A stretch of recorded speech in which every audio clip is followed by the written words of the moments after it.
বদলা নিতেই কি খুনের ছক? 108 নম্বর ওয়ার্ডের পৌরপিতা তথা বড় চেয়ারম্যান সুশান্ত কুমার ঘোষকে 15 নভেম্বর তার বাড়ির সামনে তিনি যখন বসেছিলেন তাকে লক্ষ্য করে গুলিবাজরা এসে তাকে গুলি করার চেষ্টা করে। অল্পের জন্য প্রাণে বেঁচে যান সুশান্ত কুমার ঘোষ। তারপরেই কিন্তু তোলপাড় হয় রাজ্যে রাজনীতি। কি করে একজন আর্মসধারী একটা জনবহুল এলাকার মধ্যে ঢুকে সুশান্ত কুমার ঘোষকে বন্দুক দিয়ে গুলি করার চেষ্টা করতে পারে, তারপরেই কিন্তু রাজনৈতিক মহলে প্রশ্ন উঠতে শুরু করে। প্রশ্ন আমরাও তুলি, কিন্তু তার সাথে সাথে শাসক দলের নেতারাও কিন্তু প্রশ্ন তুলছে। প্রশ্ন হচ্ছে যে জনবহুল এলাকার মধ্যে কিভাবে একজন বন্দুকধারী ঢুকে তাকে গুলি করার চেষ্টা করে। আমরা সিসিটিভি ফুটেজ তো দেখবো, কিন্তু তার আগে আপনাদেরকে আমরা বলার চেষ্টা করব যে যে ব্যক্তি সেখানে বন্দুক নিয়ে ঢোকার চেষ্টা করেছিল তার নাম জানা গেছে। তার নাম হচ্ছে যুবরাজ সিং। তিনি কিন্তু বিহারের বাসিন্দা। প্রথমে নাবালিক হিসাবে তিনি প্রমাণ করলেও পরে আধার কার্ডে কিন্তু প্রমাণিত হয় সে নাবালিক নয়। তিনি স্কুটি করে, সেই ব্যক্তি স্কুটি করে আসে এবং সুশান্ত কুমার ঘোষ ঠিক কসবা অ্যাক্রোপলিস মলের একটু সামনেই তার বাড়ি, 212 নম্বর। সেই বাড়ির সামনে বসে যখন তিনি কথা বলছিলেন সেখানে কিন্তু দুই হেলমেটধারী আসে এবং তাকে লক্ষ্য করে কিন্তু গুলিবাজরা গুলি করার চেষ্টা করে। সুশান্ত কুমার ঘোষ তাকে ধাক্কা দেয় এবং ডিসব্যালেন্স হয়ে সেই ব্যক্তি কিন্তু সেইখান থেকে স্কুটি চড়ে পালিয়ে যাওয়ার চেষ্টা করে। তিনি জোরপূর্বক পালিয়ে যাওয়ার চেষ্টা করে, কিন্তু এলাকাবাসীরা তাকে ধরে ফেলে এবং তারপর কিন্তু সেই পিস্তল থেকে পাশের খালে ফেলে দেয়। পরবর্তীকালে সেখানে উদ্ধার কার্য চালিয়ে সেই পিস্তল কিন্তু পাওয়া গেছে। এই পিস্তল কিভাবে এলো, কিভাবে ঢিলছোড়া দূরত্বে কসবা থানা, সেই কসবা থানার সামনে একজন জনপ্রতিনিধি তাকে লক্ষ্য করে গুলি ছোড়ার দুঃসাহস পায়, এই নিয়ে কিন্তু রাজনৈতিক মহলে তোলপাড় হচ্ছে। তার সাথে সাথে যেটা বিস্ফোরক দাবি করছেন যে সুশান্ত কুমার ঘোষকে যে মারার চেষ্টা করেছিল গুলজার, তার গুন্ডা বাহিনী পাঠিয়েছিল সুশান্ত কুমার ঘোষকে মারার জন্য। আপনারা দেখছেন সেই ছবি। সুশান্ত কুমার ঘোষ দৌড়ে গিয়ে সেই যুবরাজ সিংকে ধরার চেষ্টা করে, কিন্তু বাইকে চড়ে সেই ব্যক্তি বাইকে চড়ে পালিয়ে যাওয়ার চেষ্টা করে। বাইক কিন্তু সেখান থেকে পালিয়ে যায়, কিন্তু সেই ব্যক্তিকে তারপরে ওখানে ধরে ফেলা হয়।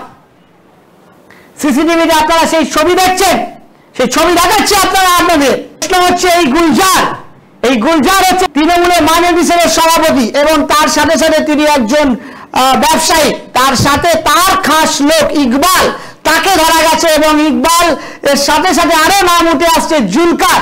এরা কিন্তু 108 নম্বরে গুলশান কলোনিতে তারা কিন্তু প্রমোটিং এর কাজ করে এবং সেই প্রমোটিং কাজের সাথে কিন্তু আরেকজনের নাম জড়িত হচ্ছে। তার নাম হচ্ছে হায়দার আলী। এই হায়দার আলীটা কে জানেন? এই হায়দার আলীটা হচ্ছে সুশান্ত ঘোষের অনুগামী, সুশান্ত ঘোষের ছায়া সঙ্গী। সব সময় সুশান্ত ঘোষের সাথে তিনি থাকেন। গুলজারের দাবি এই হায়দার আলী তার 2000 স্কয়ার ফিট জায়গাকে জবরদখল করে নিয়েছে। একজন জনপ্রতিনিধি, তার ছায়া সঙ্গী কিভাবে প্রমোটিং কাজের সাথে যুক্ত থাকতে পারে এবং কিভাবে সেই জায়গা আত্মসাৎ করতে পারে? প্রশ্ন উঠছে এখানে, প্রশ্ন উঠছে বারবার যে কিভাবে যে একজন প্রতিনিধি, জনপ্রতিনিধি ছায়া সঙ্গী হওয়ার পরে 2000 স্কয়ার ফিট জায়গা জবরদখল করে নেয়। তারপরেই কিন্তু শুরু হয় এই বদলা খুনের ছক। তারপরেই শুরু হয় কিভাবে সরিয়ে ফেলা হবে সুশান্ত ঘোষকে, কারণ ক্ষমতায় সুশান্ত ঘোষের সাথে তারা পেরে উঠছিল না। তাই তাদের 2000 স্কয়ার ফিটের জায়গা যেটা জবরদখল করেছিল হায়দার আলী, তাদের যে দাবি সেই জায়গাকে বদলা নেওয়ার জন্য তারা ছক কষে সুশান্ত ঘোষকে মারার জন্য। আর এই ছক শুরু হয় কিছুদিন আগে থেকেই।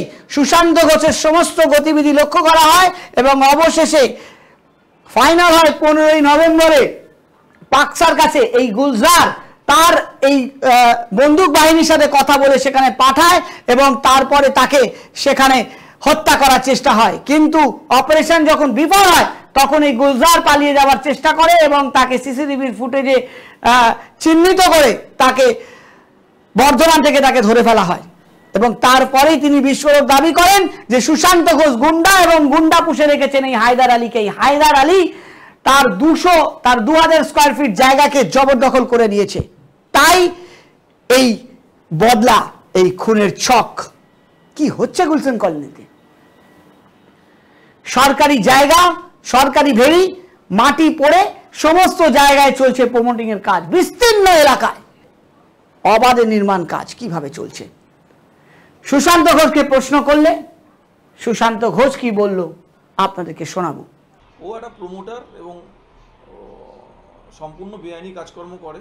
এই অঞ্চলে 2.5 বছর ধরে কাজ করে না, এই অঞ্চলে করতেও না, এখন কোথায় বাইরে কোথাও কাজ করতো, ওকে আমরা দেখিও নি সারফেসে। হঠাৎ করে এই গুলি চালানো ঘটনার পরে ও চলে আসলো, চলে এসে সম্পূর্ণ দায়িত্বটাও নিজের কাঁধে নিয়ে নিল। ও আপনার অনুগামীদের বিরুদ্ধে অভিযোগের দিক করছে, ইভেন ও হায়দার আলীর বিরুদ্ধে অভিযোগ করছে, বলছে হায়দার দীর্ঘদিন ধরে এখানে বেআইনি কাজকর্ম করে যাচ্ছে। হায়দার ওখানে গুলশন কলোনিটা হায়দার আমার হয়ে ওখানে দেখভাল করে। আমি সপ্তাহে একদিন যাই, শনিবার সকালবেলা 1 ঘন্টার জন্য, বাকি সময়টা সেখানকার যে পৌরসভার সমস্যা, রাস্তাঘাট, ড্রেন, জল, কল, লোকের সামাজিক সমস্যা সমস্তগুলো হায়দার দেখভাল করে। সুতরাং এর আগে ওখানে অনেক নেক্সাস ছিল, এই জুলকার অ্যান্ড কোম্পানি যার নাম বলছেন সবার অনেক নেক্সাস ছিল, সেগুলো তাদের আজকে প্রতিবন্ধকতা সৃষ্টি করছে হয়তো অনেক ক্ষেত্রে, সেক্ষেত্রে তারা হায়দারের বিরুদ্ধে বলছে। কিন্তু হ্যাঁ, হায়দার যদি নিজে দায়িত্ব নিয়ে কোনো অন্যায় করে থাকে তার দায়ভার হায়দার। সুশান্ত কুমার ঘোষ বলছে যদি হায়দার এর সাথে যুক্ত থাকে তার জবাব হায়দার দেবে। কাউকে আমরা সহযোগিতা করতে পারি। একজন কাউন্সিলর, তার ছায়া সঙ্গী কি কাজের সাথে যুক্ত আছে তিনি সেটা জানেন না, না জেনে তাকে তার ছায়া সঙ্গী হিসাবে সবসময় তার কাছে রেখে তাকে কাজ করছেন, এটা কিভাবে সম্ভব? বাস্তবিক এটা সম্ভব হতে পারে? তাহলে কি এই বদলা বা খুনের ছক তৈরি হয়েছিল এই 2000 স্কয়ার ফিট জায়গা থেকে, তারপরে দানা বাঁধে, সূত্র বাঁধে, এবং সেটা 2000 থেকে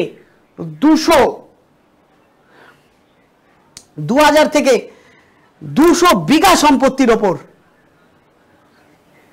তারপরে এই মাস্টার মাইন্ডের প্ল্যান তৈরি হয় যে সরিয়ে ফেলতে হবে সুশান্ত কুমার ঘোষকে। সুশান্ত কুমার ঘোষের ছায়া সঙ্গী হায়দার আলী সুশান্ত কুমার ঘোষের ছায়া সঙ্গী এইভাবে তারা পাওয়ারে থাকা সত্ত্বেও তারা এইভাবে জায়গাকে জবরদখল করছে।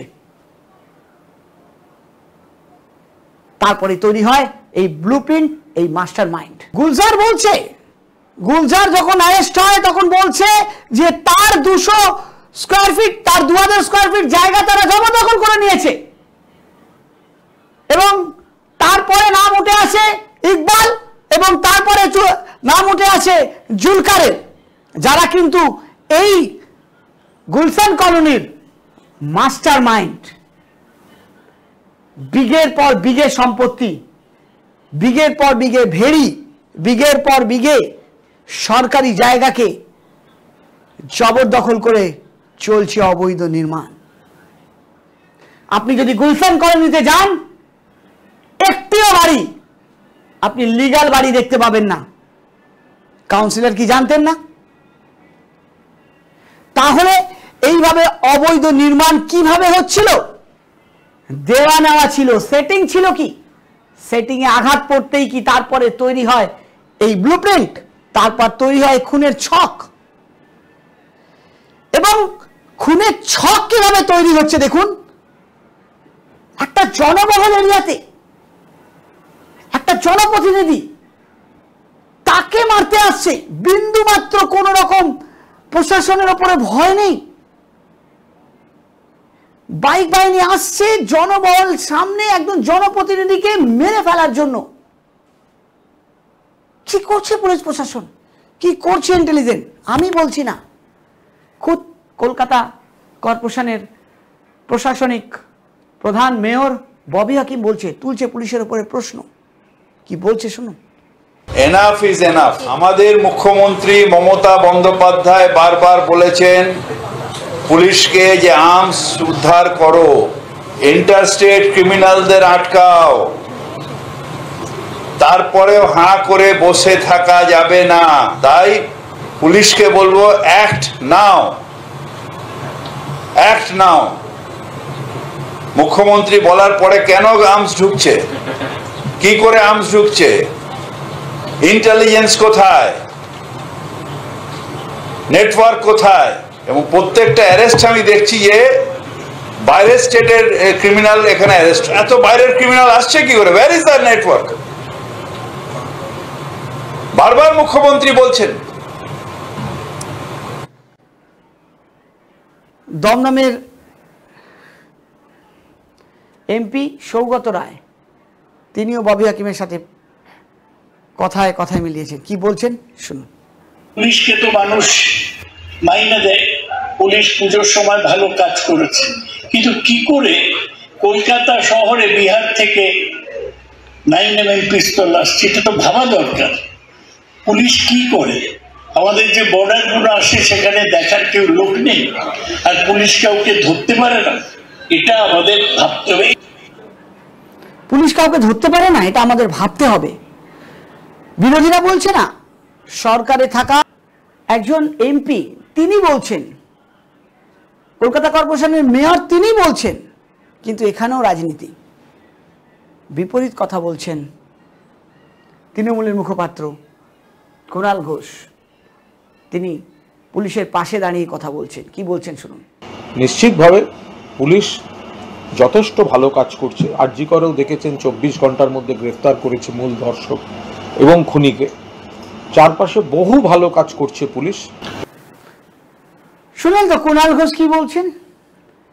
এখানেও চলছে রাজনীতি, এখানেও চলছে রাজনীতির টানাপোড়া। একজন গুন্ডা, একজন গুলিবাজ কি করে ঢুকে গেল জনবহুল এরিয়াতে? কোথা থেকে পাচ্ছে এত সাহস? প্রশাসনকে তুক্কি মেরে নাকের ডোগায় চলছে হত্যাকাণ্ডের লীলা। ভাবতে হবে আজকে আমরা কোথায় রয়েছি। একজন জনপ্রতিনিধিকে যদি সমক্ষে গুলি মেরে দিতে পারে, তাহলে একজন সাধারণ মানুষের জীবনের কি দাম রয়েছে? এবং তার সাথে সাথে যেখানে পুলিশ নিষ্ক্রিয়তার প্রশ্ন উঠছে, পুলিশকে নিয়ে যেখানে প্রশ্ন উঠছে, সেখানে খোদ সরকারে থাকা মন্ত্রী এবং কলকাতা মহানগরী যেখানে প্রশ্ন তুলছে, যেখানে এমপি প্রশ্ন তুলছে, টাকা বাঁচানোর চেষ্টা করা হচ্ছে সরকার পক্ষের আরেকজন মুখপাত্র। তাহলে কি পুলিশ ঠিক কাজ করছে?